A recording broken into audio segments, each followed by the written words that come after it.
Hello, what's up guys? Another day, another money bouquet. Kaya tara, samahan niyo akong mag-assemble. Lutong check! Napakalulutong nitong bills ni sir. Ang bongga nitong mga 50 pesos bills na binigay ni client na ilalagay natin para sa bouquet niya. Naipon niyo pa daw to last Christmas. So ayan, rinig niyo naman. Sobrang lulutong. Malutong pa sa po. Joke lang. So, start na tayong magtupi-tupi dyan, guys. Medyo marami yan.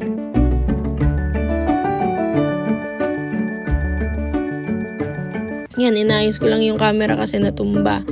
So, bilisan lang natin ng konti. I-fast forward na natin. Tupi-tupi lang. Tupi doon, tupi dito. Walang katapusang tupi. Medyo marami kasi. Pero, carry lang. Nandiyan naman yung pinsan ko para tulungan ako. Mamaya ipapakilala ko siya sa inyo. So, ayan. Medyo marami na tayong natutupi. Tapos, nadidikit na 50 pesos bills. Mamaya, ididikit naman natin yan sa mga barbecue stick. After nating idikit, itutusok na natin dun sa flower foam. Eto nga pala ang pinsan kong si Mon. Masipag to. At napakataas ng pangarap niya.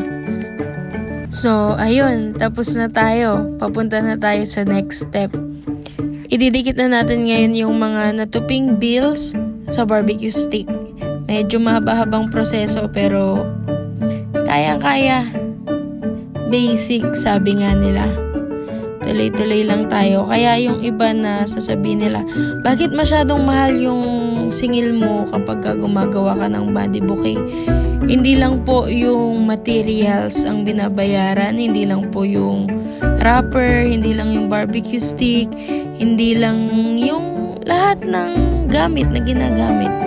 Ang binabayaran din po natin is yung oras ng gumagawa, yung effort. Kasi oo, lahat siguro kayang gumawa ng money bouquet pero walang oras. That's why meron tayong mga business na kagaya nito nung ginagawa namin. Kami yung gumagawa kasi walang time gumawa yung client. So, yun, kaya sana maintindihan nyo kung bakit medyo pricey yung singil. Yung time po kasi yung binabayaran natin. Hindi lang po basta pagkabigay nyo ng pera bouquet na siya agad. So, dumadaan po din siya sa iba't ibang process, iba't ibang steps para po ma-fulfill namin yung expectation nyo dun sa product na in-avail nyo po. Ayan, namin model na natin yan, tapos na.